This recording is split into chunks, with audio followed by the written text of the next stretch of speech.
The clinking of silverware on porcelain was the only music Julian Croft cared for. It was the sound of success, of deals being closed over $300 steaks and vintage Bordeaux. Tonight, the symphony was particularly sweet at Aria, a restaurant so exclusive its name was whispered like a password. Across from him, Chloe Ryland, with her sharp wit and even sharper ambition, laughed, her eyes catching the low, intimate light.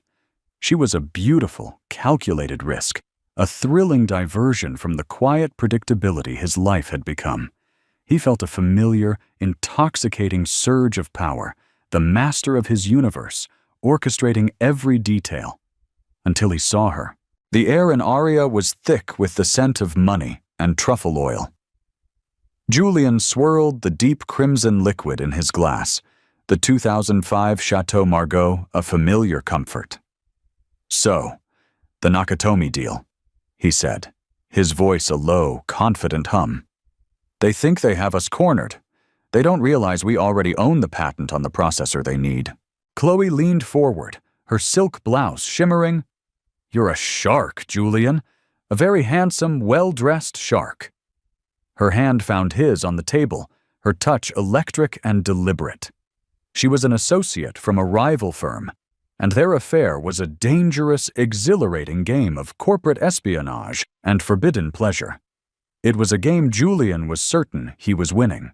He was about to respond, to escalate the flirtation, when a shadow fell over their table. "Good evening. My name is Elena, and I'll be your server tonight. Can I start you with some water for the table?" The name. The voice. It was a phantom limb, an echo from a different life. Julian's head snapped up. His blood ran cold, turning the expensive wine to ash in his mouth. It was her, his Elena. His wife. But it wasn't the Elena he'd left that morning in their sterile, minimalist mansion, the one with sad eyes and a quiet resignation he'd grown to resent.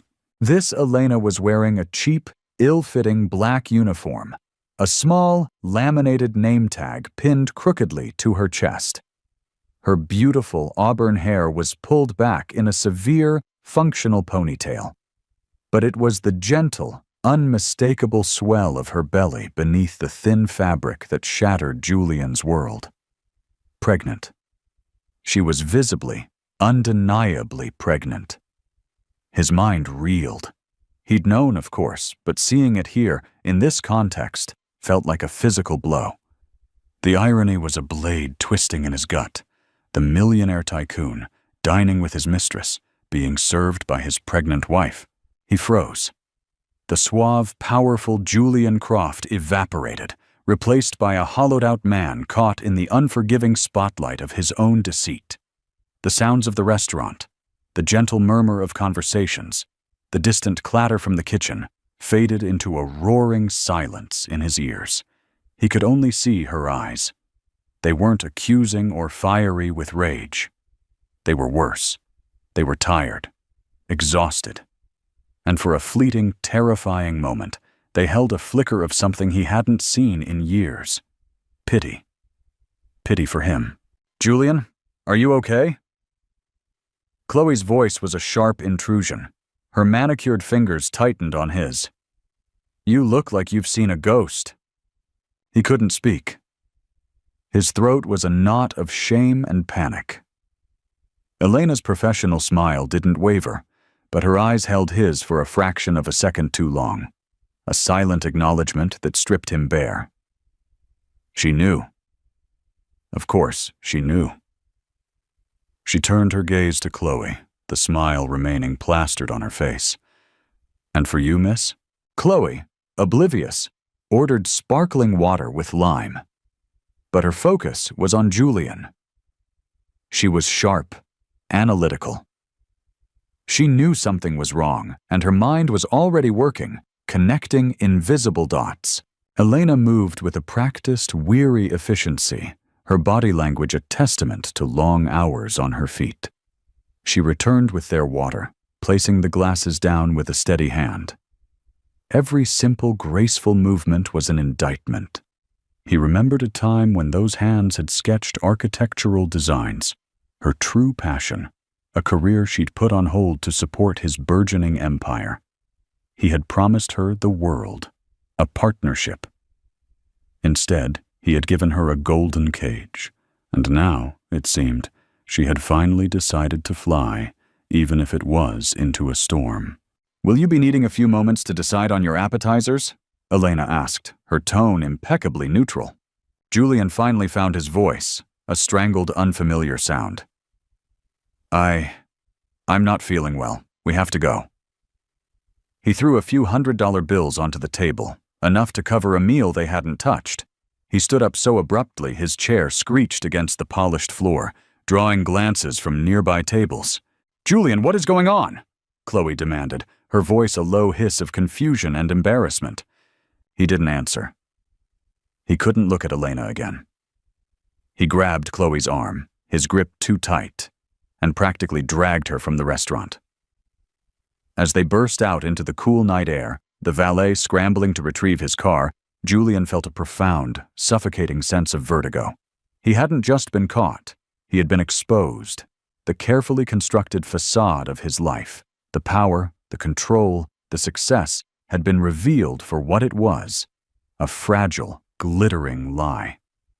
And the truth, in a cheap polyester uniform, was back in that restaurant, carrying his child and the weight of his betrayal. The drive was a blur of neon lights and suffocating silence. The sleek leather interior of his Aston Martin, usually a cocoon of power, felt like a coffin. Chloe sat rigid in the passenger seat, her arms crossed, the scent of her expensive perfume mingling with the stench of Julian's panic. "Are you going to tell me what that was about?" she finally asked, her voice dangerously calm. "You humiliated me in there." "I told you I felt sick," Julian lied, the words tasting like poison. His knuckles were white on the steering wheel. "Don't insult my intelligence, Julian," she snapped. "You knew that waitress. The way you looked at her. Who is she?" He stayed silent, his mind a chaotic whirlwind. He saw Elena's face, not as the tired waitress, but as the vibrant young woman he'd met a decade ago. She was an architecture student, full of fierce opinions and brilliant ideas. He was a driven, hungry software developer with a fledgling company and a dream. She hadn't been impressed by his ambition. She'd been captivated by his passion. They'd spent hours in cheap coffee shops, her sketching designs on napkins, him coding on his bulky laptop. She was his foundation, the one who believed in him before the world did. "She looked pregnant," Chloe pushed, her voice methodical, piecing it together. "Julian, who is she?" "She's no one," he said, the lie weaker this time. "Elena," Chloe mused, testing the name. "That's your wife's name, isn't it? I saw it on a plaque at that charity gala. Julian and Elena Croft." Her voice was sharp with dawning comprehension. The thrill of the affair curdled into the bitter reality of being the other woman. A pawn in a game far more personal than she'd imagined. "Oh my God, that was your wife." The confirmation hung in the air, a toxic radioactive cloud. "We're having problems," Julian mumbled, as if that explained everything. "Problems?" Chloe let out a sharp, incredulous laugh. "It looks like your problems are about 7 months pregnant and serving shrimp cocktails to your mistress. What kind of monster are you?" The accusation, coming from her, was almost comical in its hypocrisy, but it landed with the force of a physical blow. He dropped her off at her apartment with a terse, empty promise to call her later. He knew he wouldn't. The game was over. As he drove away, he was utterly alone, trapped in the echo chamber of his own guilt. He didn't go home. He couldn't face the quiet accusation of their house, a monument to their shared history and his recent neglect. He drove aimlessly, the city lights smearing into a watercolor mess through his blurred vision. Why was she working there? They didn't need the money. He'd built an empire. He provided everything. Everything. The word mocked him. He'd provided a house, but not a home. He'd provided luxury, but not companionship. He'd provided financial security, but stripped her of her purpose. He remembered the arguments, subtle at first, then more frequent. "I feel like all I do is wait for you, Julian," she'd said a few months ago, her voice small in their cavernous living room. "You have everything you could ever want, Elle. Most women would kill for this life," he'd replied, dismissive, checking emails on his phone. "I don't want this life. I want a life. My life. I want to work. I want to design again." "You don't need to. I've got it covered. Just relax. Enjoy it. For me." He had seen her desire for independence as a criticism of his success. He'd wanted a beautiful, placid wife to adorn his perfect life, not a partner with ambitions that might complicate it. He'd systematically, unconsciously, chipped away at her identity until all that was left was Mrs. Julian Croft. And she had rebelled. Taking a job as a waitress wasn't about money. It was a desperate, silent scream for autonomy. An act of defiance he had been too self-absorbed to notice. He finally pulled over, the engine humming in the darkness of a deserted lookout point overlooking the city. He was a fraud. The powerful CEO, the master of the universe, was a man whose own wife had to hide her life from him. The shame was a physical weight, pressing down on his chest, making it hard to breathe. He had not only betrayed her with another woman, he had betrayed the man she had fallen in love with. That passionate, driven man had been replaced by this hollow shell, this caricature of success. Meanwhile, back at Aria, Elena finished her shift. She moved through the end-of-night rituals with a heavy, deliberate grace. She wiped down tables, her mind 1,000,000 miles away. She had imagined this moment 100 times, imagined screaming, throwing a tray, exposing him in a fiery torrent of righteous anger. But when it happened, all she felt was a profound, hollowing sadness. The anger had burned out long ago, leaving behind the cold embers of disappointment. She had taken this job 3 months ago, after the fight about her wanting to work. She'd used her maiden name to apply, a small act of reclaiming herself. The physical labor was humbling, exhausting, but it was hers. The small paycheck, which she tucked away in a private account, was the most valuable money she had ever earned. It was her escape fund, her seed of a new beginning for her and her baby. Seeing Julian with that woman hadn't broken her heart. It had merely confirmed what she already knew in her soul. The man she had married was gone. The man sitting at that table was a stranger, a collection of expensive suits and shallow desires. When she had looked at him, frozen in his chair, she hadn't seen the powerful man the world saw. She had seen a lost, frightened boy, terrified of being seen for what he truly was. And in that moment, her resolve hardened. She wasn't just doing this to prove a point anymore. She was doing this to survive. She clocked out, walked past the sympathetic glances of her co-workers, and stepped out into the night, one hand resting protectively on her belly. She didn't look back. Julian finally stumbled home as dawn painted the sky in shades of gray and pale pink. The house was silent, but it was a loud, accusatory silence. A suitcase was standing by the door. Not hers. His. It was a simple, elegant leather weekender, the kind he took on business trips. Next to it, on the polished console table, was her wedding ring. The sight of the ring, a flawless diamond he had once placed on her finger with so many promises, was more devastating than any shouted words could have been. He walked numbly through the house. Everything was in its place, clean and sterile, but her presence was gone. It was just a collection of expensive objects again. He found her in the nursery they had been designing together. Or rather, the room he had been designing, hiring the best interior decorator, choosing a palette of muted, sophisticated grays that now seemed funereal. She was sitting in the glider he'd had imported from Italy, her back to the door, looking out the large window at the rising sun. "Elena," he said, his voice raw. She didn't turn. I packed you a bag. I've transferred enough money for you to stay at the Four Seasons for a few weeks. Please don't try to contact me. Her voice was devoid of emotion.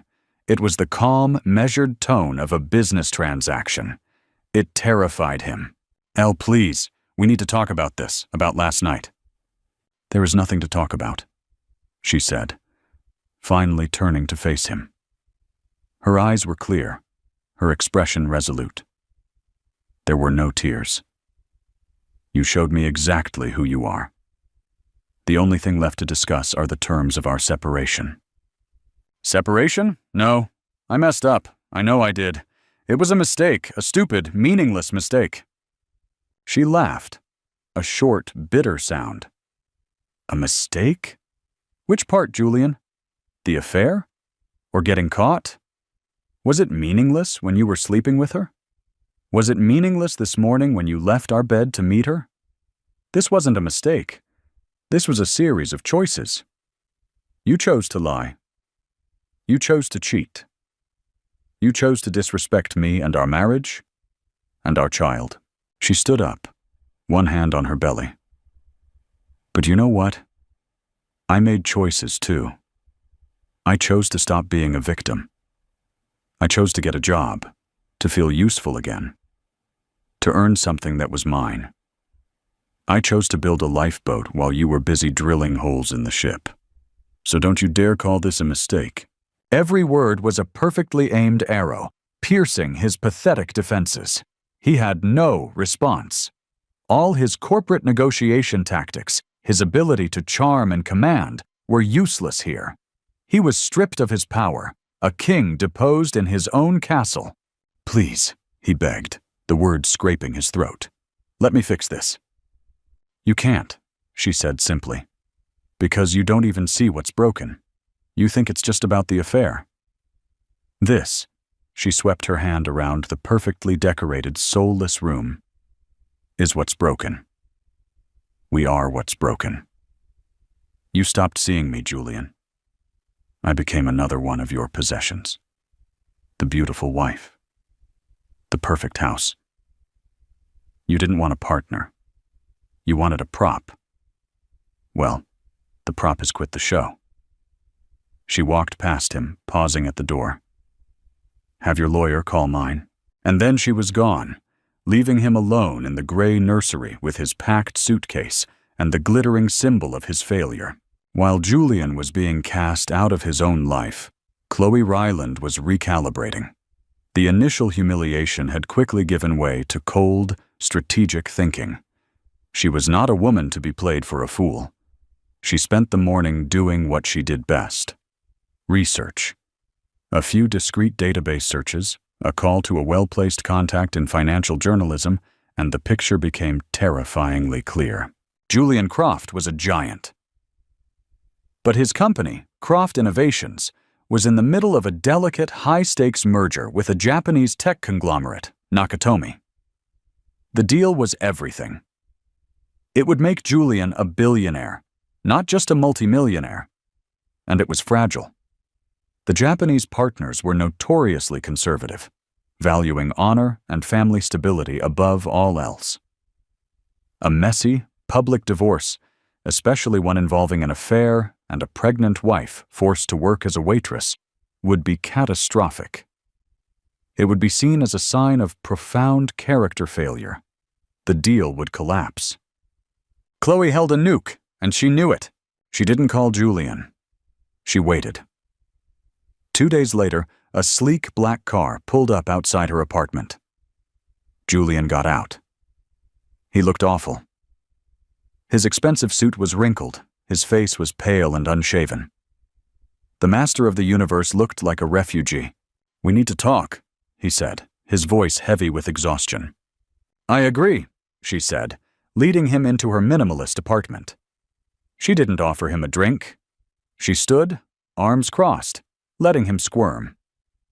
Chloe, about the other night, and about Elena. I'm ending it. The affair. It's over. I need to try and save my marriage.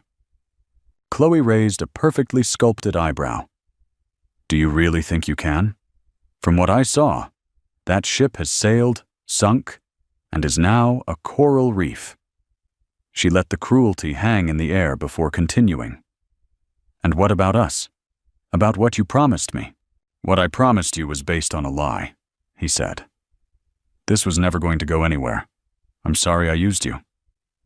"You didn't just use me, Julian. You exposed me to your mess. But every problem is an opportunity. Isn't that what you always say?" Her tone shifted, the last trace of personal injury replaced by the sharp edge of a predator. "What do you want, Chloe?" "The Nakatomi deal," she said, her eyes glinting. "I know how fragile it is. I know what a scandal would do to it. A story like this. Tech Titan's pregnant wife serves him and his mistress at swanky eatery. The tabloids would have a field day. The Nakatomi board would run for the hills." Julian stared at her, the blood draining from his face. This was a side of her he had fostered, even admired. The ruthless ambition. Now it was aimed directly at his heart. "What do you want?"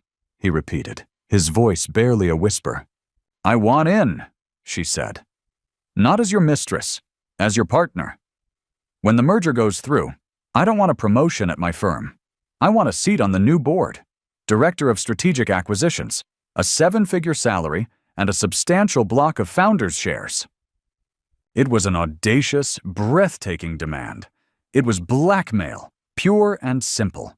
She was leveraging his personal ruin for professional triumph. He looked at her, truly saw her for the first time. She was his reflection in a funhouse mirror, all his own ambition and moral compromise, stripped of any lingering sentiment. She was what he was becoming. He was trapped. If he refused, she would detonate the bomb, destroying his company, the culmination of his life's work. If he agreed, he would be shackled to this woman, a constant living reminder of his failure, and he would be rewarding the very behavior that had led him to this point. The battlefield had shifted. He was no longer fighting for his marriage. He was fighting for his soul.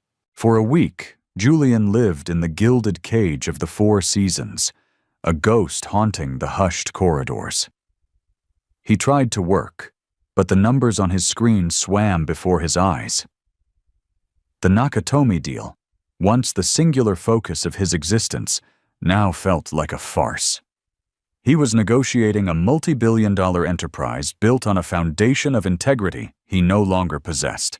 Chloe's demand festered in his mind. "I want in." It was a devil's bargain. He could save his empire by sacrificing the last shred of his honor. He could keep the crown by selling his soul. For a few days, the old Julian, the shark, argued the case. "Take the deal. Protect the company. Protect your legacy. Elena is gone anyway. What does it matter?" But the image of Elena in that restaurant, her quiet dignity a glaring spotlight on his own disgrace, wouldn't leave him. He thought of the baby, his child, who would one day learn about his or her father. What would that story be? A tale of a brilliant but hollow man who valued stock prices over his own family? The turning point came during a late-night call with his father, a retired history professor who lived a modest life in a small university town. Julian had always been slightly embarrassed by his father's lack of material ambition, but now he found himself craving his simple wisdom. He didn't confess everything, just that he and Elena were having serious problems. "Success is a poor teacher, son," his father said, his voice gentle through the phone. "It seduces smart people into thinking they can't lose. You've spent so much time building things, Julian. Your company, your fortune. Have you spent any time building yourself? Building your character?" The words hit Julian harder than any of Chloe's threats. Building your character. He had done the opposite. He had demolished it, brick by brick, in favor of a glittering facade. He made a decision. It was terrifying and liberating all at once. The next day, he called a meeting with Chloe at his temporary office. She arrived looking triumphant, carrying a leather-bound folder, no doubt containing her proposed terms. "I've thought about your offer," Julian began, his voice steady for the first time in weeks. He didn't sit behind his desk. He stood by the window, forcing them onto equal footing. "And?" she asked, a smug smile playing on her lips. "The answer is no." Chloe's smile vanished. "You're bluffing. You won't risk it." "You're right. I've spent my entire adult life avoiding risk, protecting what I've built," he said, turning to face her fully. "But I've realized I've been protecting the wrong thing. My company is just that, a company. It's code and contracts and balance sheets. If it burns, I can build another one. But my integrity, my chance to be a father my child can respect, I only get one shot at that." He walked over to his desk and picked up his phone. "You're a brilliant strategist, Chloe. You saw my weakness and you exploited it. I can't even blame you. I taught you the game. But the game is over.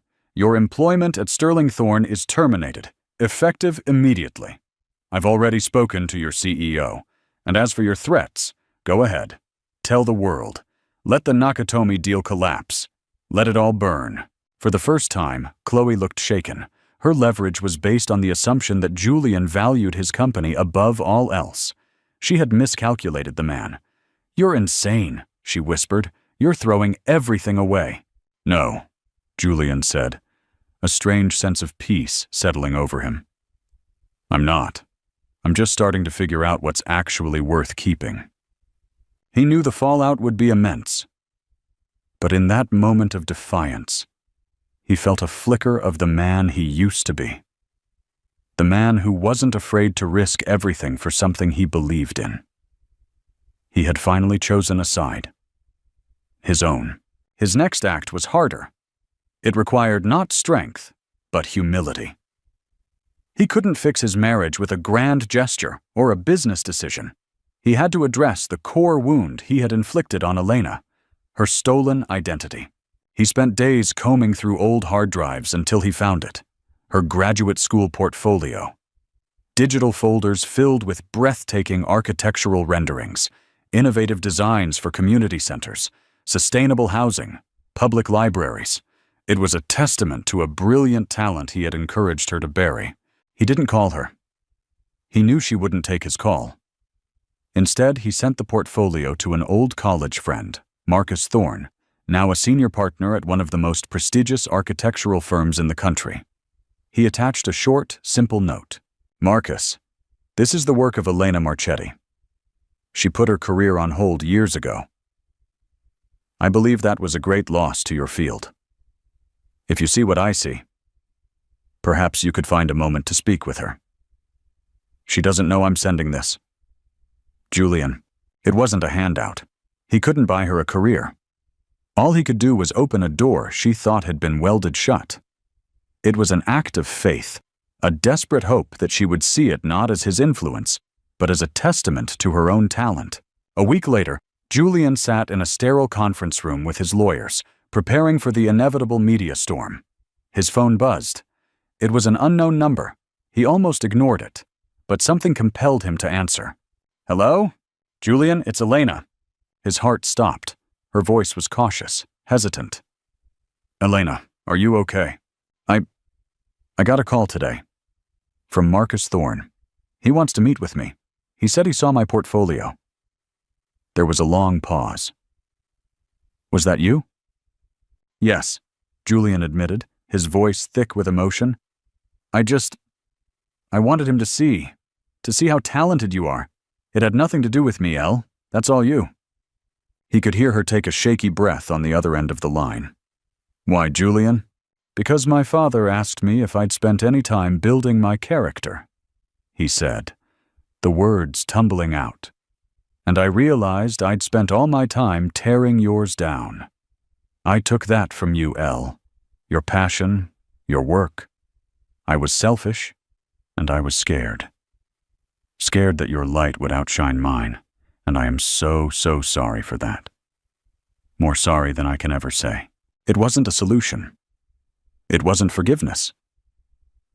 But it was the first honest sentence he had spoken to her in years. For the first time since he saw her at Aria, a tiny, fragile seed of hope began to sprout in the wasteland of his life. He had demolished the fraudulent man he'd become.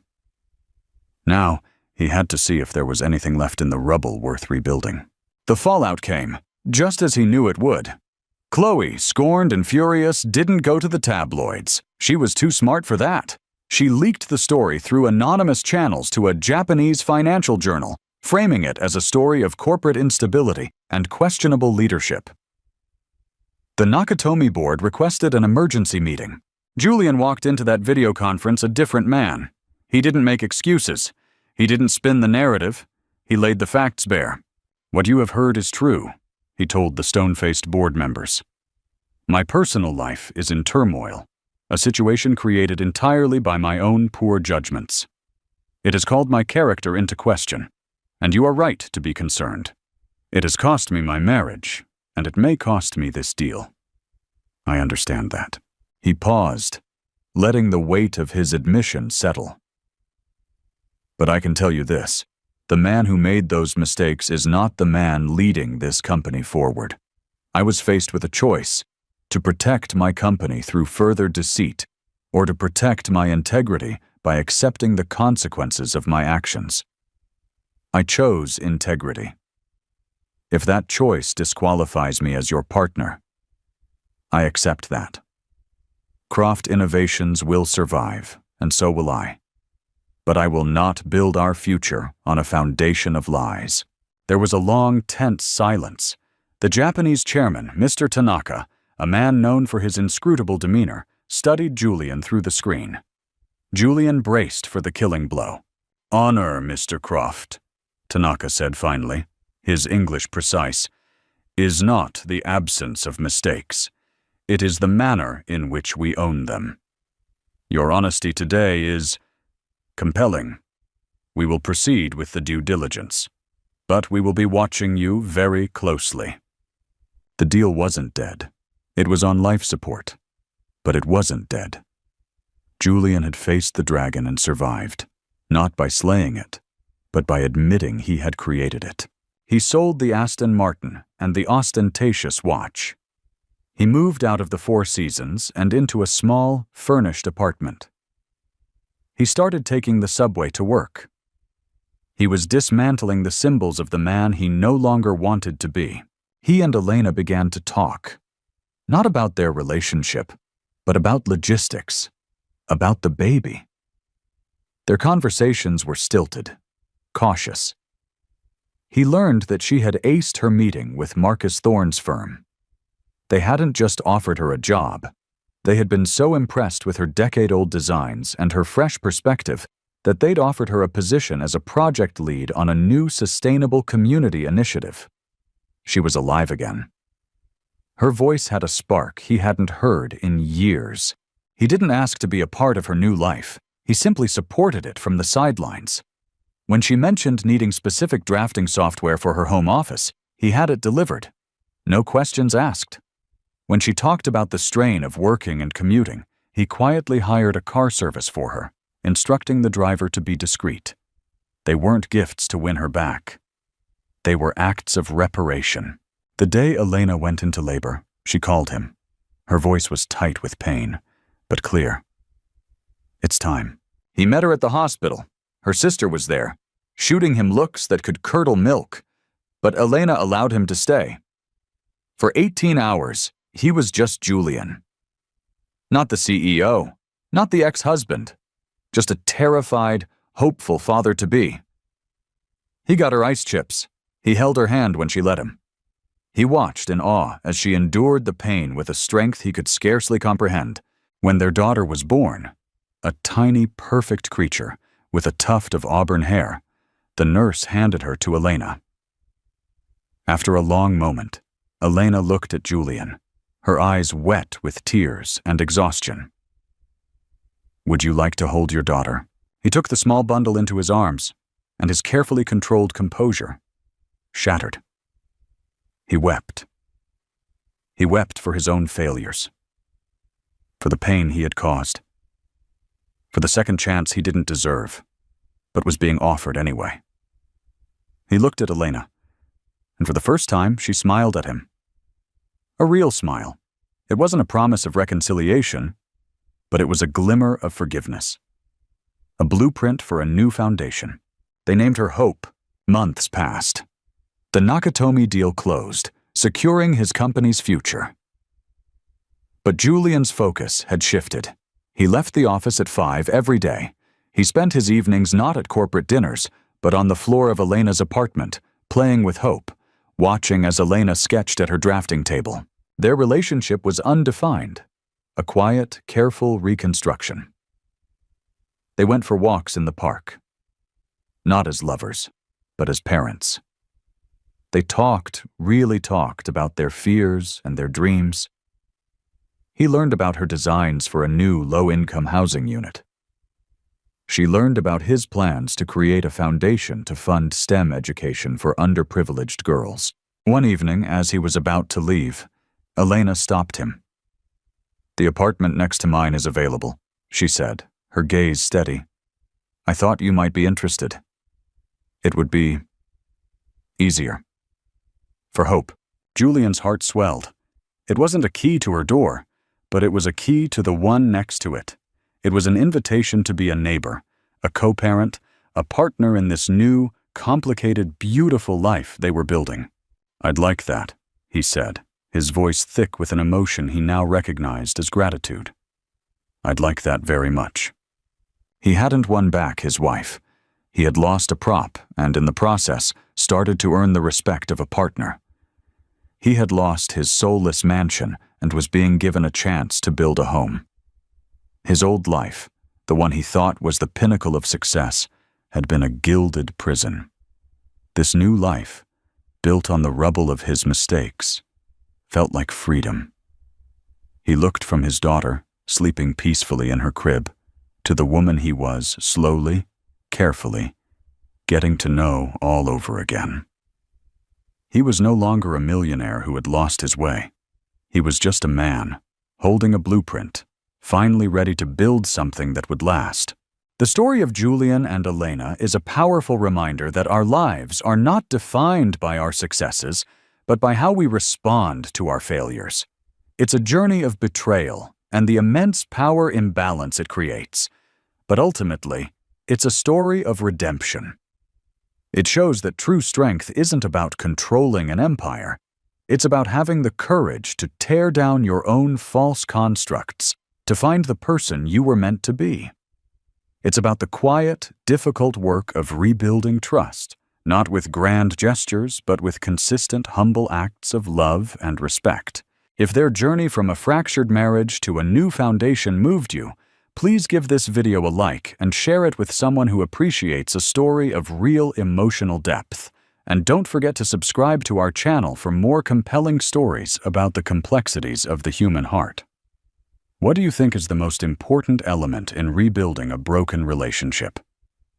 Let us know in the comments below. He was a man who commanded boardrooms and bent markets to his will, a titan of industry, whose name was whispered with a mixture of awe and fear. She was a woman serving canapes to pay for textbooks on quantum mechanics, a ghost in the grand theater of the elite. On a rain-slicked Tuesday night at one of New York's most exclusive restaurants, these two worlds didn't just meet, they collided. A spilled glass of priceless Chateau Margaux became the catalyst for a chain of events no one could have predicted. It's a story about power intellect, and the moment a rude billionaire learned that the most valuable assets can't be bought, and sometimes the quietest person in the room is the most powerful one of all. The air in Ethelred's on Park Row was thick with the scent of money and truffle oil. It was a cathedral of modern cuisine where conversations were conducted in hushed, important tones, and the clinking of cutlery was a delicate symphony. For Sophie Walsh, it was just another 8-hour shift on her feet. Her mind, usually occupied with complex astrophysical equations and the maddening intricacies of stellar nucleosynthesis, was focused on the mundane keeping water glasses full, remembering who ordered the scallops and maintaining the practiced invisible smile of a professional waitress. Her life was a study in contrasts. By day, She was a scholarship student at Northwood University, wrestling with concepts that stretched the very fabric of reality. By night, she wore a starched black uniform and navigated the orbits of New York's financial elite, earning the tips that paid for her rent and ramen noodle dinners. She was good at her job because she was a keen observer, a skill honed by staring at distant galaxies. She could read a table's mood from a dropped shoulder or a tightened jaw, predicting their needs before they were spoken. Tonight, Table 7 was a supernova waiting to happen. The man at its center was Declan Rutherford. Even if you didn't know his name, you knew his type. His suit was a bespoke creation from Savile Row that probably cost more than her entire year's tuition. His watch, a Patek Philippe, was a subtle but potent declaration of his status. He wasn't loud or boisterous. His power was a quiet, crushing gravity that pulled all the attention in the room towards him.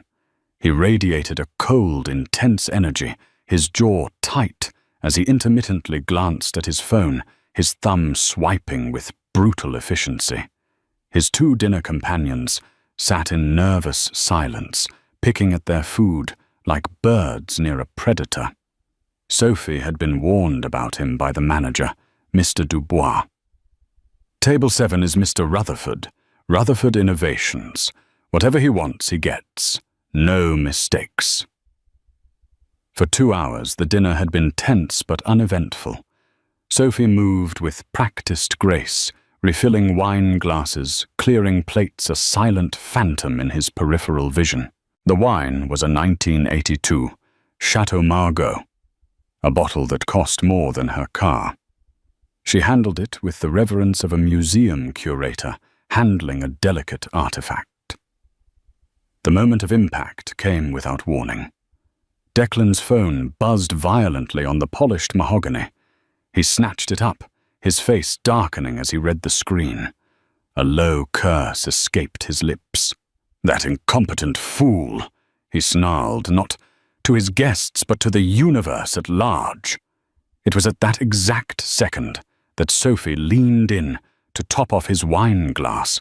Distracted and furious, he gestured dismissively, his hand sweeping out in a sharp, angry arc. His knuckles connected squarely with her wrist. Time seemed to slow down.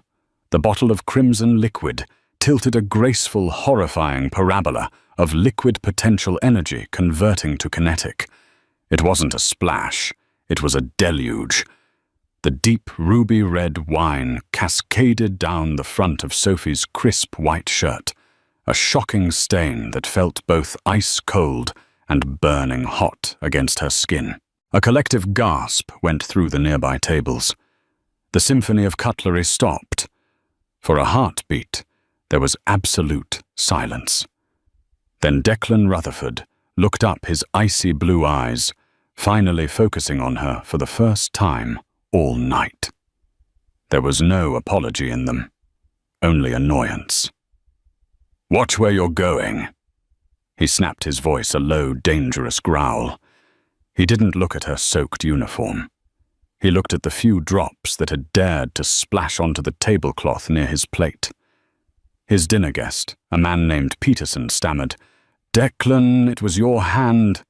"I'm aware of what my hand did." Declan cut him off his glare, silencing the man instantly. He turned that glare back to Sophie. "Well, are you just going to stand there dripping all over the floor? Clean this up." The humiliation was a physical blow. Her skin burned. Her ears rang.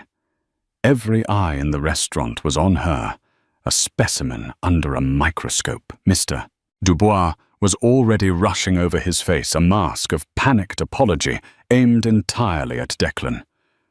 "Mr. Rutherford, I am so terribly sorry. So sorry. This is unacceptable. Her wages will be docked for the cost of the cleaning. Miss Walsh, go to the back immediately." But Sophie didn't move. Something inside her, a part of her that had spent years solving problems infinitely more complex than this petty tyrant, refused to be dismissed like a faulty piece of equipment. She looked directly at Declan Rutherford, her gaze not defiant, but analytical. Her mind, her greatest asset, took over. She calmly placed the now empty bottle back on the table. She ignored Mr. Dubois' frantic hissing. Her voice when she spoke was quiet, but carried a strange, clear authority that cut through the tension. "The fault wasn't a matter of inattention, sir," she said, her tone even. "It was a matter of predictable physics." Declan stared at her, momentarily taken aback by the response. He had expected tears, or a flustered apology, or sullen silence. He had not expected a lecture. "What did you just say to me? The angular momentum of your arm, accelerated by your emotional response to your phone notification, created a vector of force that my compensatory motion was insufficient to counter," she explained, as if discussing a lab experiment. "Given the viscosity of the fluid and the gravitational pull, the resulting spill pattern was inevitable. It wasn't carelessness. It was cause and effect." A stunned silence fell over the table. Peterson's fork was frozen halfway to his mouth. Declan Rutherford looked at her as if she had just started speaking in ancient Greek. His anger was being replaced by a baffling sense of confusion. Sophie picked up a clean linen napkin. She then took a pen from her apron pocket. On the pristine white cloth, she began to write. Not words, but an equation. A short, elegant string of symbols. It was a differential equation, modeling chaotic motion, a little piece of the complex theories she worked on in her spare time. It was a purely instinctive act of defiance, a way of communicating in the only language she felt truly powerful in. She placed the napkin on the table next to his plate. "A simple predictive model," she said softly. "Perhaps you can use it to anticipate future accidents." With that, she turned her back straight and walked away from the table, leaving behind a stunned billionaire, two bewildered guests, a horrified manager, and a napkin that held more than just a mathematical formula. It held a challenge, and Declan Rutherford had never in his entire life backed down from a challenge. The walk to the staff locker room was the longest of Sophie's life. The adrenaline that had sharpened her mind and steadied her voice began to recede, replaced by a cold, trembling dread. What had she just done? She hadn't just talked back to a customer. She had talked back to the customer. A man who could probably buy the entire city block and have it bulldozed for a parking lot if he felt like it. Her co-worker Brendan, a perpetually cheerful drama student, met her by the lockers, his eyes wide. "Soph, are you insane? I heard everything. The entire dining room is buzzing. Predictable physics." "Who says that?" "I did, apparently," Sophie mumbled, peeling off the soaked, stained shirt. The wine had seeped through to her skin, cold and sticky. She felt profoundly violated. "Dubois looks like he's about to have a stroke," Brendan continued, handing her a spare uniform shirt. "He's probably composing your termination letter on a cocktail napkin right now. But man, you should have seen Rutherford's face. It was like a computer trying to process a paradox." Sophie sank onto a bench, her head in her hands. "I don't know why I did it, Bren. He was just so dismissive. Like I wasn't even a person. Like I was just an obstacle. And the equation, God, that was so stupid." "No, it was epic," Brendan insisted. "It was like something out of a movie. The brilliant, underestimated heroine puts the arrogant tycoon in his place with the power of math." Sophie couldn't share his enthusiasm. She was thinking about her rent, her tuition payment that was due next month, the looming cost of new textbooks. Ethelred's paid well for a waiting job, and she couldn't afford to lose it. She had just jeopardized her entire, fragile stability for a moment of intellectual pride. As predicted, Mr. Dubois fired her before she could even clock out. He was apologetic, but firm. "I have no choice, Sophie. Mr. Rutherford is one of our most important patrons. We can't risk offending him. I'm sorry." He didn't sound sorry. He sounded scared. Walking home through the damp New York streets, the city lights blurring through her tired eyes, Sophie felt the full weight of her actions crush her. She lived in a tiny fifth-floor walk-up in a neighborhood that was generously described as up and coming.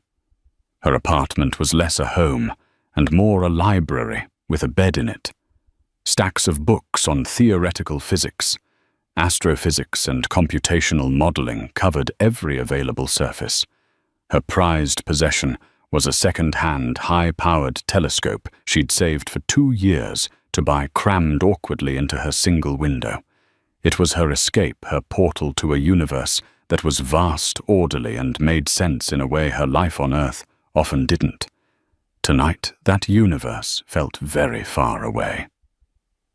Meanwhile, back at Ethelred's, Declan Rutherford was still staring at the napkin. The dinner had ended abruptly.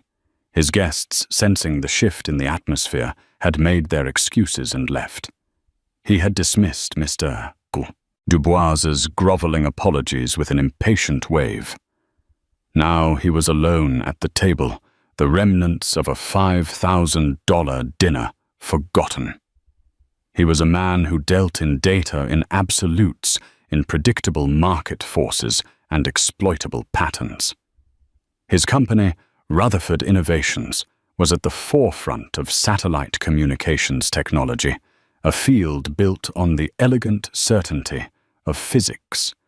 And this waitress, this girl with ink stains on her fingers and a defiant spark in her eyes, had just used his own language against him. He wasn't an idiot. He had a degree in aerospace engineering from MIT. He recognized the notation on the napkin. It wasn't just random scribbles.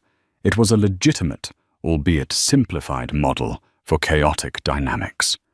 It was witty, it was insolent, and it was brilliant. But it wasn't just the equation that haunted him. It was her composure. The way she had analyzed the situation with such detached clarity in the face of his raw, unchecked anger. No one stood up to him like that. His employees feared him. His rivals respected him, and the world fawned over him. No one had ever looked him in the eye and calmly explained that his temper tantrum was a predictable variable. His mind flashed back to a snippet of conversation he'd had on the phone just before the spill, a conversation about the very problem that was consuming his company. They were losing a multi-billion-dollar contract because the guidance systems on their new satellite network, the Helios constellation, were failing. The satellite's orbits were decaying unpredictably, minute deviations that were compounding over time, making their communication links unreliable. His top engineers, the best minds money could buy, were stumped. They blamed solar flares, gravitational anomalies, a dozen unpredictable factors. They called it unavoidable stochastic interference. And a waitress had just handed him an equation for predicting chaotic motion. The coincidence was too great to ignore. He stood up, leaving a black credit card on the table. He carefully folded the linen napkin and placed it in the inside pocket of his suit jacket. As he walked out into the cool night air, his mind was racing. His anger had completely evaporated, replaced by an insatiable, burning curiosity. He got into the back of his waiting town car and pulled out his phone. He didn't call his office. He called a different number. "Gabriel," he said when the call was answered. "I have a task for you. I need you to find someone. Her name is Sophie Walsh. She was a waitress at Ethelred's on Park Row." Note the past tense. I want to know everything about her, where she lives, where she goes to school, what she studies. Everything. And I want the information on my desk by morning. In his sterile, minimalist penthouse overlooking Central Park, Declan couldn't sleep. He stood before the floor-to-ceiling windows, the glittering cityscape spread out before him like a circuit board. He took the napkin from his pocket and smoothed it out on a glass table. The equation stared back at him, a silent taunt. He wasn't just intrigued by the girl. He was haunted by her. In her calm, analytical gaze, he had seen a flicker of a mind that worked like his own, but without the cynical, brutal armor he had built around himself over the years. For the first time in a very long time, Declan Rutherford had been surprised, and he was determined to understand why.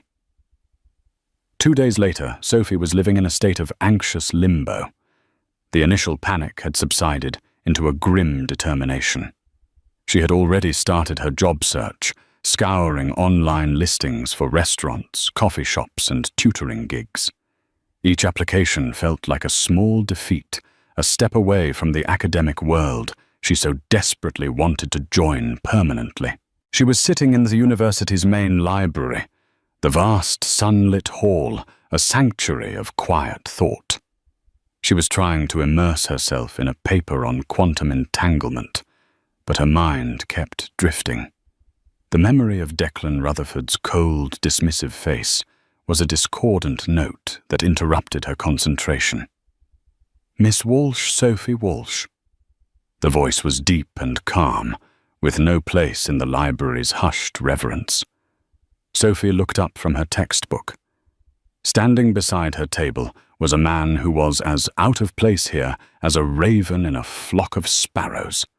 He was tall and impeccably dressed in a simple dark suit with a stoic, unreadable expression. He looked less like a student and more like a Secret Service agent. Yes, Sophie answered, her guard immediately up. My name is Gabriel. I work for Mr. Declan Rutherford. Sophie's blood ran cold. This was it.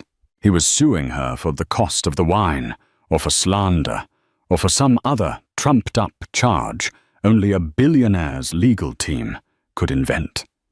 She started mentally calculating how much debt she would be in for the rest of her life. I'm here to deliver a message, Gabriel continued, his voice low and professional. Mr. Rutherford was impressed by your analysis of the situation the other night. He would like to arrange a meeting with you to discuss it further. Sophie stared at him, bewildered. A meeting to discuss what physics I was fired. I assumed that was the end of it. The termination of your employment was an unfortunate consequence of your manager's overzealousness, not a directive from Mr. Rutherford, Gabriel said smoothly. Mr. Rutherford believes your particular insights could be of value.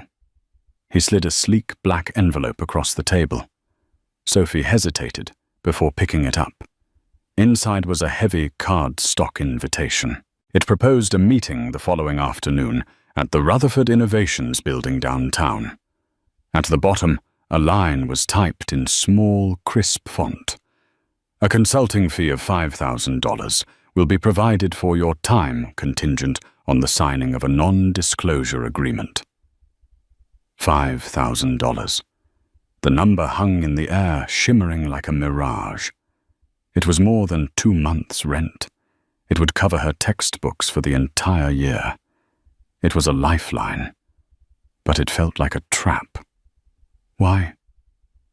Sophie asked, her voice barely a whisper. What could I possibly have to offer a man like him? That is what Mr. Rutherford wishes to determine. Gabriel replied, his expression unchanging. He found your napkin intriguing. The napkin. The ridiculous, impulsive equation. She felt a flush of embarrassment followed by a surge of suspicion. This had to be a joke or a trick.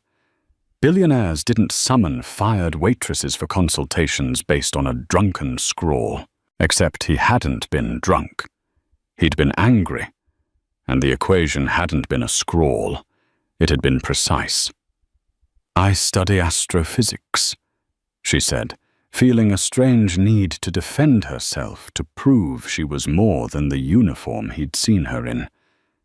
It was just a theoretical model. "Mr. Rutherford has a degree in aerospace engineering. He understood the theory," Gabriel said. For the first time, a flicker of something, perhaps respect, showed in his eyes. "Tomorrow, 2 o'clock. A car will be waiting for you outside the university's main gate. The decision, of course, is yours."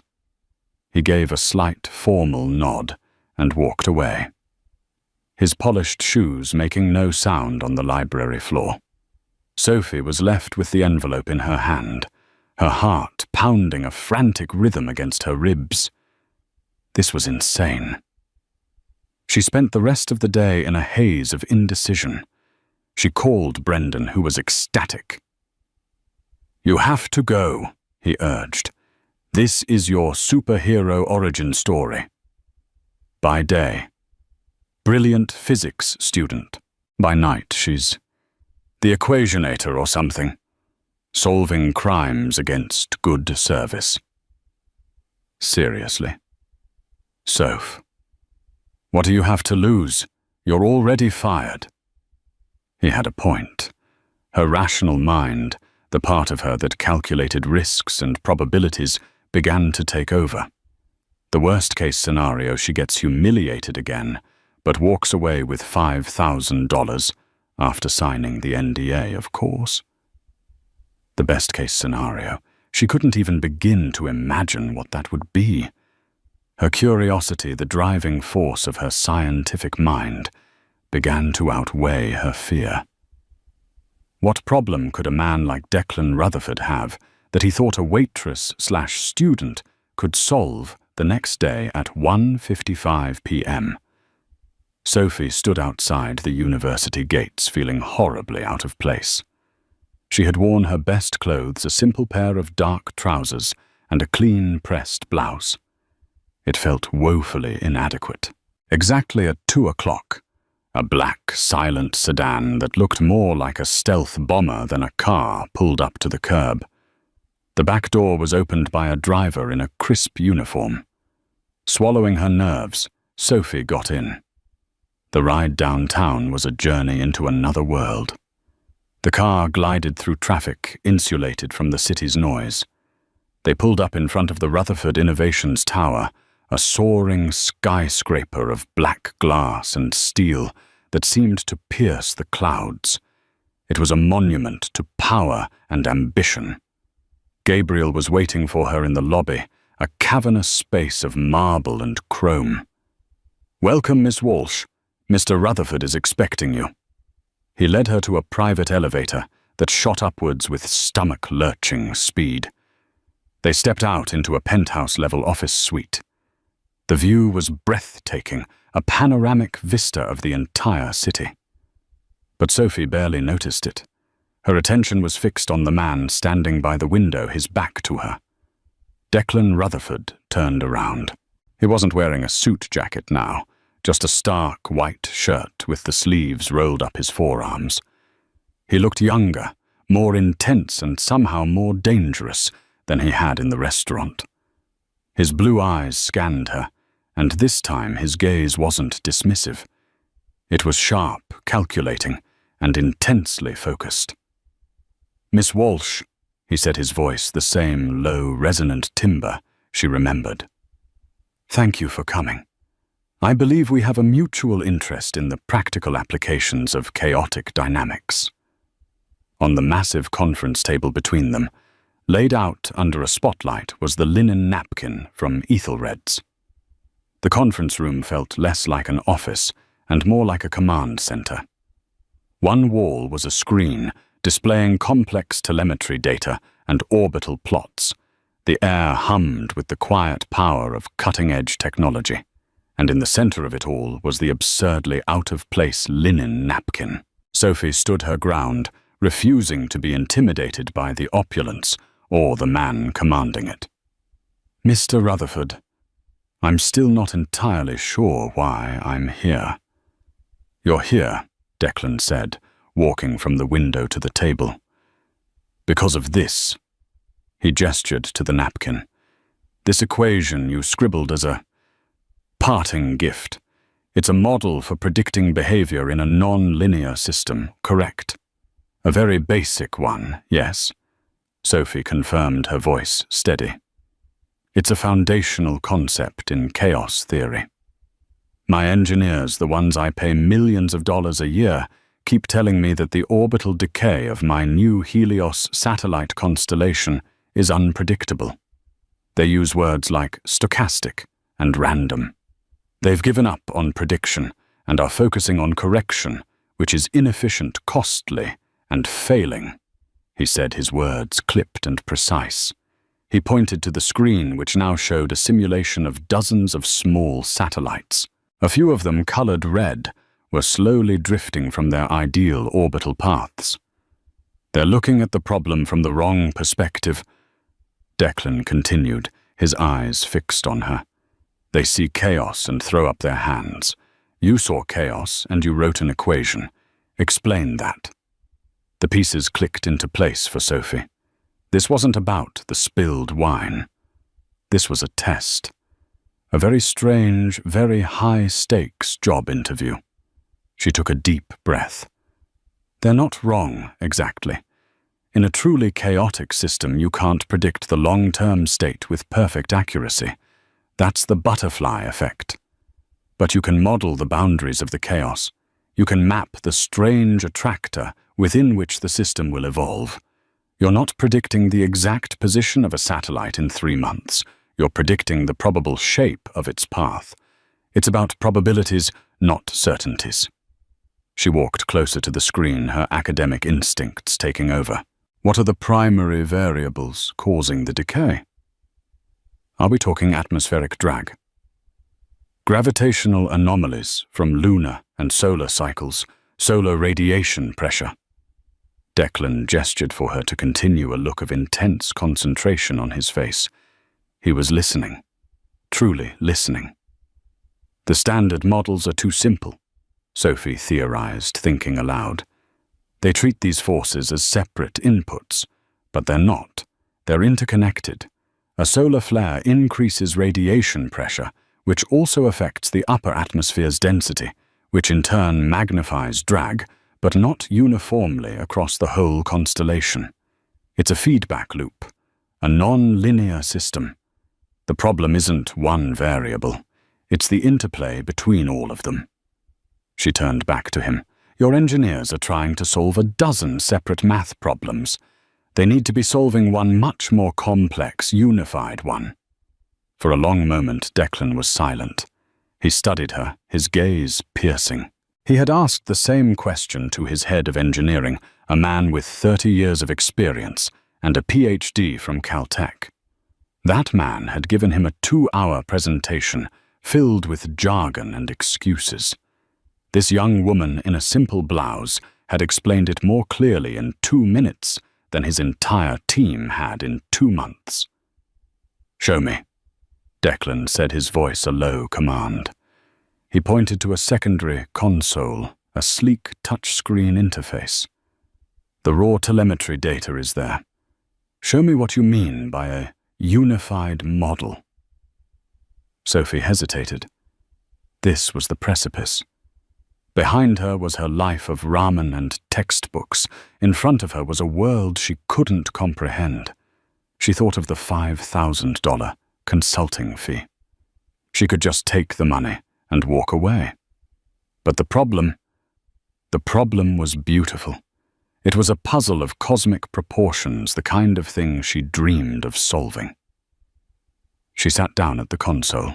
Her fingers, hesitant at first, began to fly across the screen, bringing up data streams, cross-referencing orbital paths with solar flare activity logs and gravitational field maps.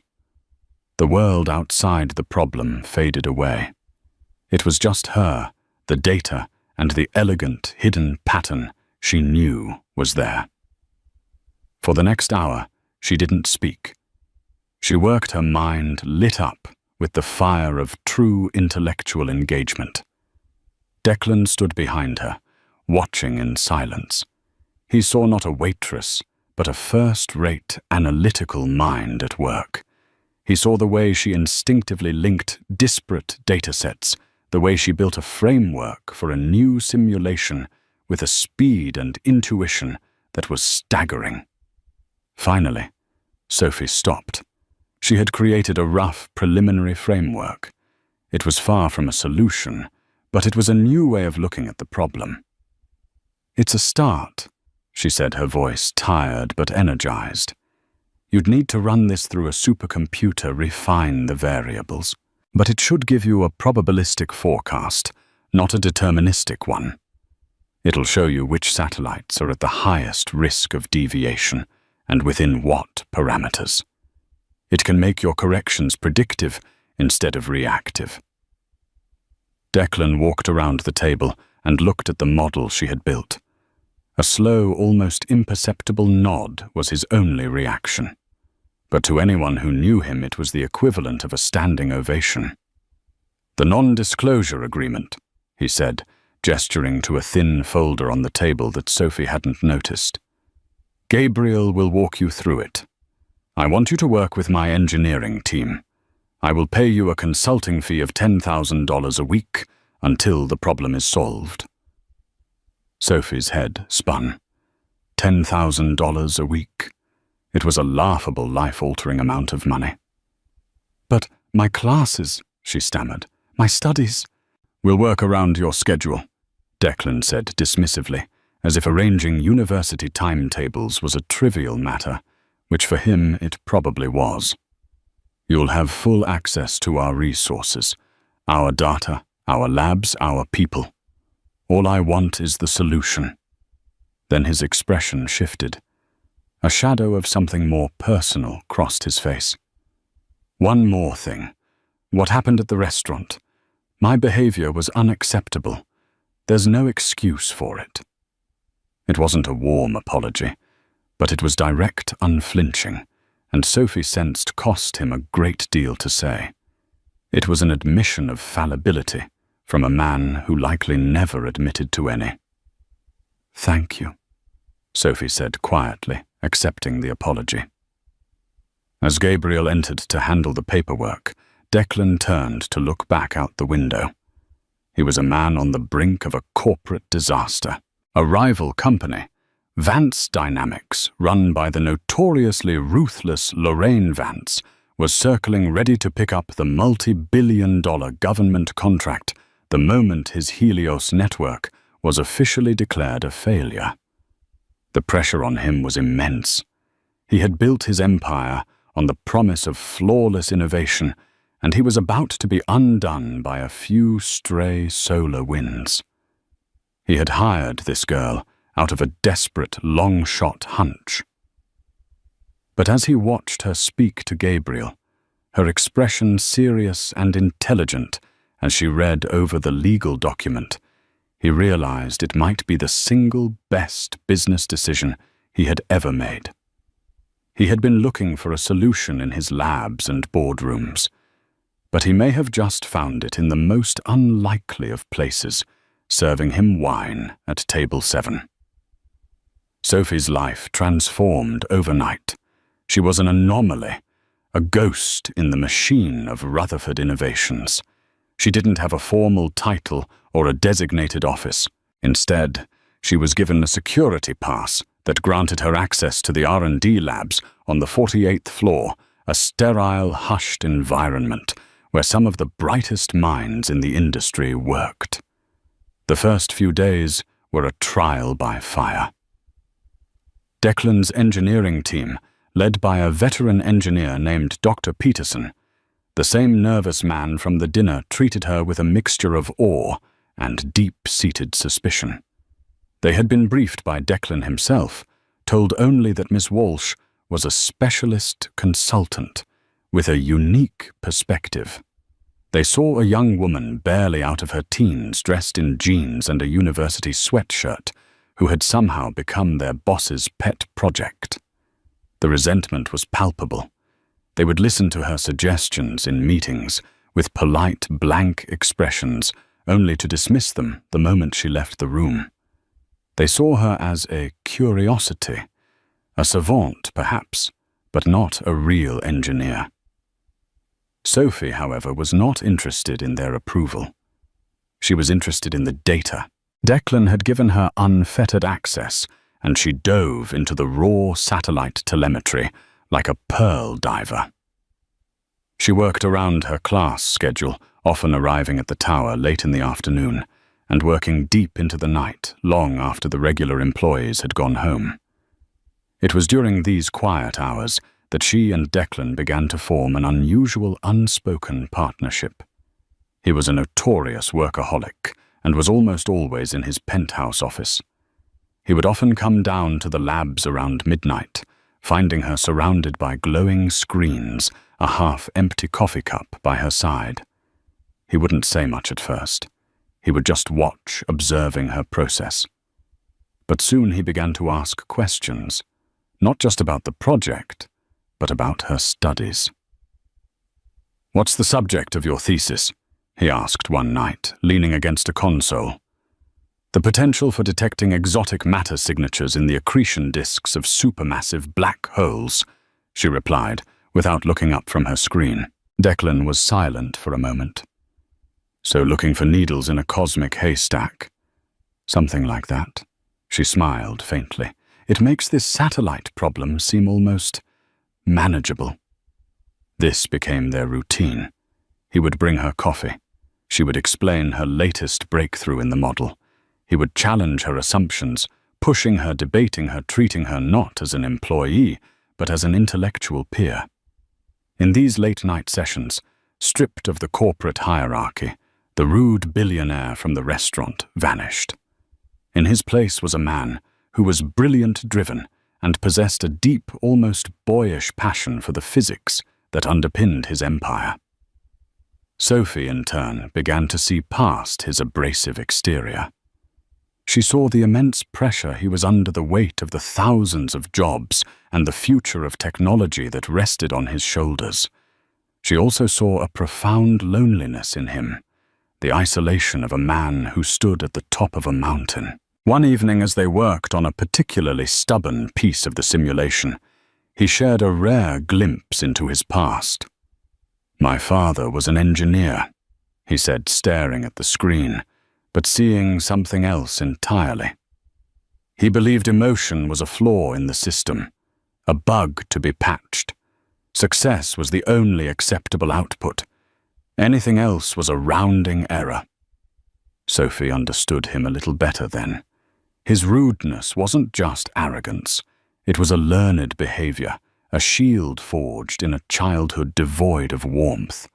As Sophie's predictive model grew more sophisticated, it began to yield results. It started correctly forecasting minor orbital deviations 24 hours in advance, then 48. Soon the team could anticipate and correct for shifts a week before they happened. The unavoidable stochastic interference was becoming predictable. The attitude of the engineering team began to shift. Suspicion turned to grudging respect, then to outright admiration. They started seeking her out, asking for her input, including her in their core discussions. Dr. Peterson even apologized to her privately. "I've been working in this field for 30 years, Miss Walsh. I've never seen anyone approach a problem like you do. It's humbling." Sophie was finally in her element. The $10,000 a week was life-changing, allowing her to quit her other part-time jobs and focus completely on her studies and this project. But the real payment was the work itself. This was what she was born to do. Her relationship with Declan was also evolving. The professional respect was now tinged with a delicate, unspoken personal connection. There was an intellectual chemistry between them that was more potent than any physical attraction. They finished each other's sentences in technical discussions anticipated each other's logical leaps. One Friday night, after a major breakthrough, they found themselves the last two people in the entire R&D department. The city lights twinkled below. "We should celebrate," Declan said suddenly. "You've done in 3 weeks what my team couldn't do in 3 months." He didn't suggest a fancy restaurant. Instead, he led her to the building's rooftop helipad. A helicopter was waiting. They lifted off into the night sky, the city unfolding beneath them in a breathtaking tapestry of light. They didn't talk much during the flight. They just watched the world from a god's-eye view. He took her to a small private observatory he owned upstate. It was a simple dome with a powerful research-grade telescope, a far cry from her clumsy instrument back in her apartment. For the first time, Sophie saw Declan truly relax. As he talked about the constellations, about the challenges of deep space imaging, the ruthless CEO disappeared and the MIT-trained engineer with a love for the stars emerged.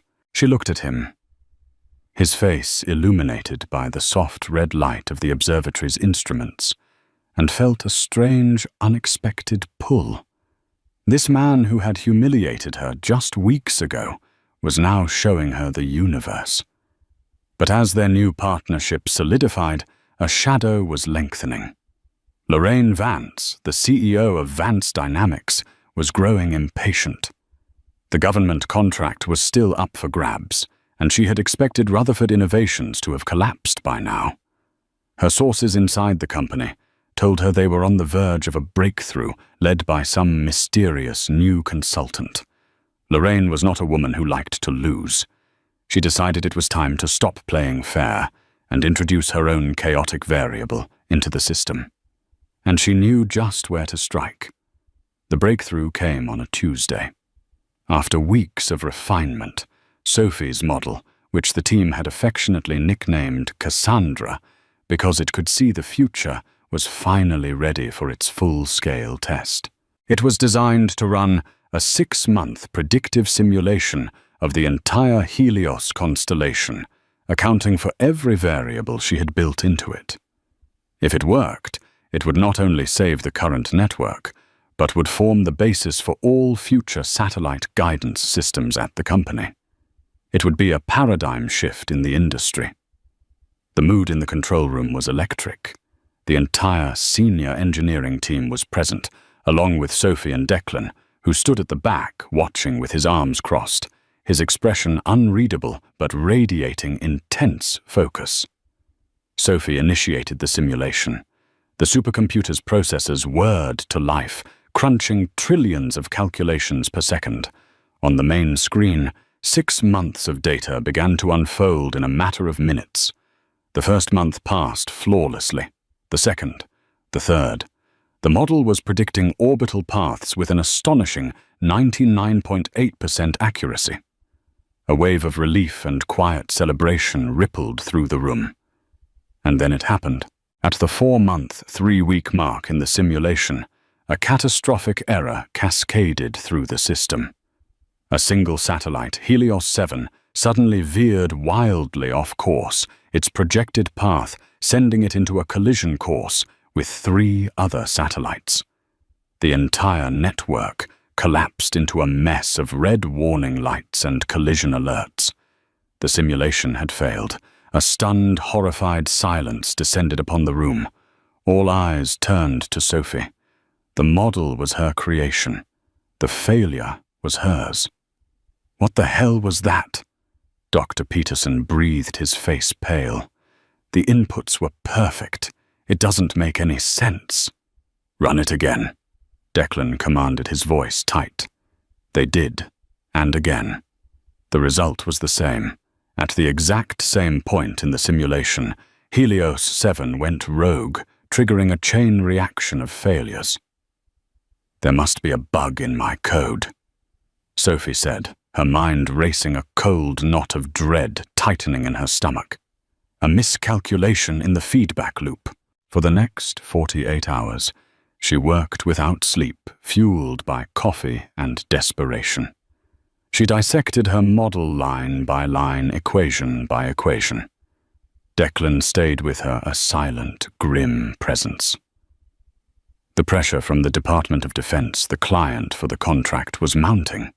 The deadline for a solution was the end of the week. Vance Dynamics was already publicly questioning Rutherford Innovations' ability to deliver. The company's stock was plummeting, but Sophie could find nothing wrong with her math. The physics was sound. The code was elegant and efficient. There was no bug.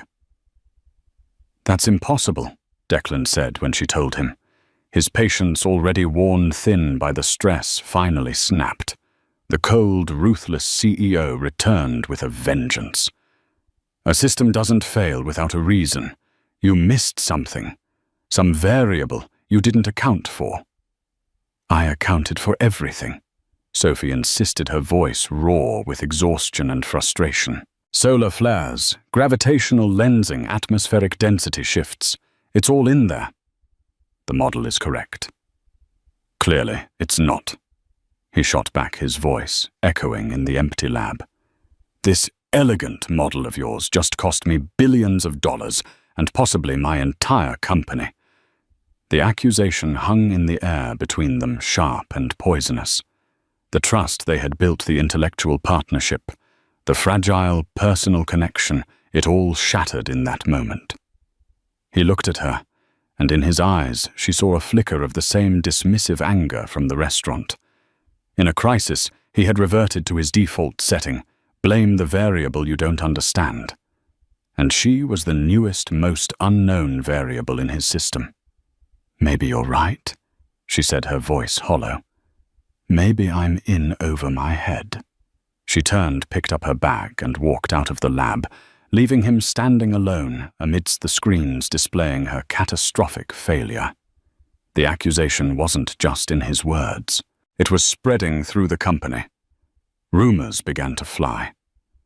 Who was this girl, anyway? The consultant who appeared out of nowhere. The one with no background, no security vetting. The one who was given complete access to their most sensitive project. The next morning, Declan was in a crisis meeting with his board when Gabriel entered and placed a tablet in front of him. On the screen was a highly encrypted file. It was an internal data transfer log. "We found the anomaly," Gabriel said quietly. "It wasn't in Miss Walsh's code. It was in the raw telemetry data being fed to her code." Declan's eyes narrowed as he scrolled through the log. He saw it instantly. A tiny packet of malicious code, a ghost in the machine, had been embedded deep within the data stream for Helios 7. It was designed to remain dormant until the simulation reached a specific future date, at which point it would introduce a single false velocity reading. A tiny nudge, imperceptible in the short term, but catastrophic over time. It was a brilliant, insidious piece of corporate sabotage. It wasn't a bug. Declan realized, a cold dread washing over him. It was a time bomb. The packet was uploaded from an internal workstation 2 days ago, Gabriel explained. "We've traced the IP address." He showed Declan the result. The workstation belonged to Dr. Peterson. The betrayal was shocking, but the implication was worse. Declan had accused Sophie. He had let his fear and his anger override his logic. He had looked at the one person who had offered him a real solution and had seen only a scapegoat. The weight of his mistake was heavier than any financial loss. "Where is she?" Declan demanded, his voice low and urgent. "She left the building last night. Didn't answer her phone this morning. Her university professor, a Dr. Anya Sharma, said she called in sick to her classes today," Gabriel reported. Declan stood up, his face a mask of grim resolve. He had to find her. He had to apologize. But he knew a simple, "I'm sorry," wouldn't be enough. He had broken something far more valuable than a simulation. He had broken her trust, and with the wolves at the door, and his company hanging by a thread, he was terrifyingly aware that he couldn't fix this mess without her. The world had shrunk back to the confines of Sophie's tiny apartment. The soaring Rutherford Tower, the endless streams of data, the thrill of the intellectual chase, it all felt like a fever dream. She was back in her reality of worn textbooks and a leaky faucet. She hadn't been sick. She had been wounded. Declan's accusation had cut deeper than she wanted to admit. It wasn't just that he'd doubted her work. He'd doubted her. After all their late-night conversations and shared moments of discovery, when the pressure mounted, he had seen her as nothing more than a liability. She ignored the incessant buzzing of her phone, knowing it was him. Instead, she stared at the complex star chart on her wall, finding a strange comfort in its predictable, celestial mechanics. The universe was trustworthy. People she was learning were not. A firm, insistent knock on her door startled her. It wasn't Brendan's casual rap. This was different. She opened the door a crack, and her breath hitched. Declan Rutherford stood in the cramped, poorly lit hallway of her building. He looked utterly out of place, his expensive suit jarring against the peeling paint and worn linoleum. He looked tired, haggard, and for the first time since she'd met him, he looked uncertain. "Sophie," he said, his voice quiet. "Can I come in?" She hesitated, then opened the door wider. He stepped inside his large frame, seeming to shrink the already small room. His eyes swept over the stacks of books, the equations scribbled on a whiteboard, the telescope pointed out the window. He was seeing her world, her real world, for the first time. "It wasn't your code," he said, getting straight to the point. "It was sabotage. A malicious data packet was injected into the telemetry for Helios 7. It was designed to trigger the failure in the simulation." Sophie stared at him, processing the information. A wave of relief washed over her, so potent it made her feel dizzy, but it was followed by a cold flash of anger. "And you assumed it was my mistake?" "Yes," he said, meeting her gaze without flinching. "I did. And I was wrong. I was under pressure, and I reverted to my worst instincts.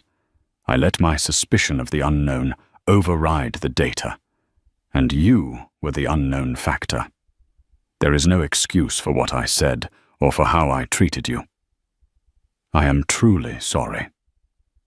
The apology was raw and unflinching. It was the same directness he applied to his business dealings, but this time it was aimed at acknowledging his own failure. "We caught the person who did it," he continued. "It was Peterson, my head of engineering. Lorraine Vance got to him, offered him a fortune and a directorship at Vance Dynamics. He confessed everything. The betrayal was staggering, but it all made sense." "So what now?" Sophie asked, her arms crossed. "Now Vance is making her final move." Declan said, his expression grim.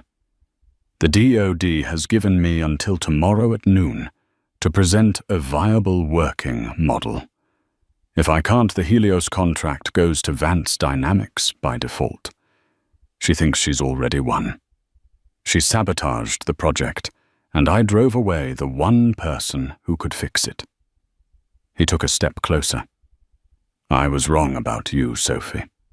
Deeply, fundamentally wrong. I don't just need your mind to solve this problem. I need you to trust me again. And I know I haven't given you any reason to." He wasn't commanding her. He was asking, pleading. The billionaire titan was stripped bare of his arrogance, showing a vulnerability she never thought possible. Sophie looked around her small apartment. This was her safe place, the world she controlled. Going back with him meant re-entering the chaos, the high-stakes world of corporate warfare. But the problem was still unsolved. The puzzle was still waiting for its final piece. And deep down, the part of her that yearned to solve the universe's greatest mysteries couldn't resist. The saboteur's code, she said, her mind already shifting back into analytical mode. It gives us an advantage. Declan looked at her, a flicker of hope in his eyes. How Lorraine Vance thinks she's crippled our simulation, but she's also shown us her hand. We know her method. She attacks the input data, not the system itself. We can use that. We can build a countermeasure. The energy in the room shifted. They weren't a billionaire and an ex-waitress anymore. They were partners again. They returned to the tower immediately. The building was a ghost town, save for a skeleton crew of the most loyal engineers, and Gabriel, who greeted Sophie with a respectful nod. The plan was audacious.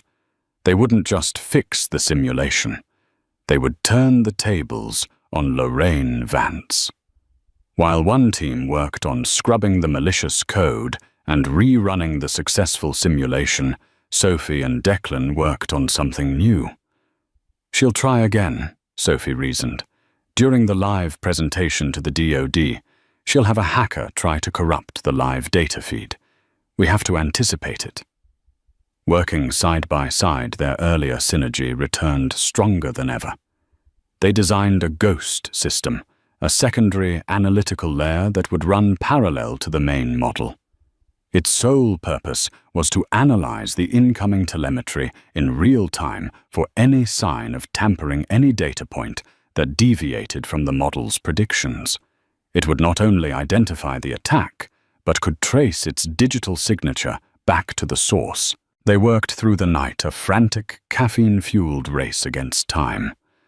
As the sun rose over the city, casting long shadows across the control room, they were finally done. At 11 a.m., the video conference with the Department of Defense generals and Lorraine Vance began. Declan, looking calm and collected, started the presentation. He explained the initial setback, framing it as a hostile stress test of their security protocols. Then he launched the live demonstration. On one screen, the Helios constellation moved in perfect, predictable harmony. On another, Sophie's ghost system silently monitored the data streams. Halfway through the presentation, it happened. A tiny red alert flickered on Sophie's screen. A new data packet originating from an external IP was attempting to alter the feed for Helios 11. The ghost system instantly isolated the malicious code, neutralized it, and most importantly, traced it. And one final feature, generals, Declan said, his voice like ice, a predatory smile touching his lips. Our system's integrated security can identify and trace any attempt at external interference in real time. He brought the trace data up on the main screen. The IP address was displayed in bold white letters. Beside it was its registered location, a server farm owned and operated by Vance Dynamics. The line went silent. Lorraine Vance's face, visible in her small window on the conference call, froze in a mask of pure fury and shock. She had been caught exposed in front of her prize client. One of the generals cleared his throat. Mr. Rutherford, we are most impressed with your security measures. The contract is yours. The call ended. The control room erupted in cheers. Declan ignored them all. He turned and looked at Sophie, who was watching him with a small, tired smile. He walked over to her, his expression serious. You did it. We did it, she corrected him. He reached out, and for the first time his touch was not accidental. He gently brushed a stray strand of hair from her face. I'm offering you a permanent position, he said. Head of the new Astrophysical Analytics Division. You can name your salary. You can write your own ticket. Sophie smiled. I have one condition. Anything. The company has to fund a new wing for the Northwood University Physics Department and create a full scholarship program for underprivileged students in STEM fields. Declan looked at her, and the last remnants of the cold, arrogant billionaire melted away. He saw not just a brilliant mind, but a good heart. He saw a woman who hadn't forgotten where she came from, even when she was staring into the cosmos. "Done," he said without hesitation. He then lowered his voice. "I have a condition of my own." "What's that?" "Have dinner with me tonight. No wine." Sophie laughed, a real, genuine laugh. "I think I can agree to that." Their journey hadn't started with a fairy tale meeting, but with a collision of worlds, an act of arrogance, and a splash of red wine. But on a napkin, Sophie had written an equation, and in doing so, she had solved for more than just a satellite's orbit. She had solved for the hidden variables in a man's heart, and in the process had changed the trajectory of both their lives forever. And so a moment of arrogance born from a spilled glass of wine became the unlikely start of an unbreakable partnership. Sophie's story proves that true worth is measured not by a uniform, but by intelligence and integrity. Declan learned that the greatest assets aren't on a balance sheet, but in the people you unexpectedly find. Their journey is a powerful reminder to never underestimate anyone, because you never know who holds the equation that can change your entire world. If you enjoyed this story, please show your support by hitting the like button, sharing it with a friend, and subscribing for more unforgettable tales. Let us know your favorite part in the comments below.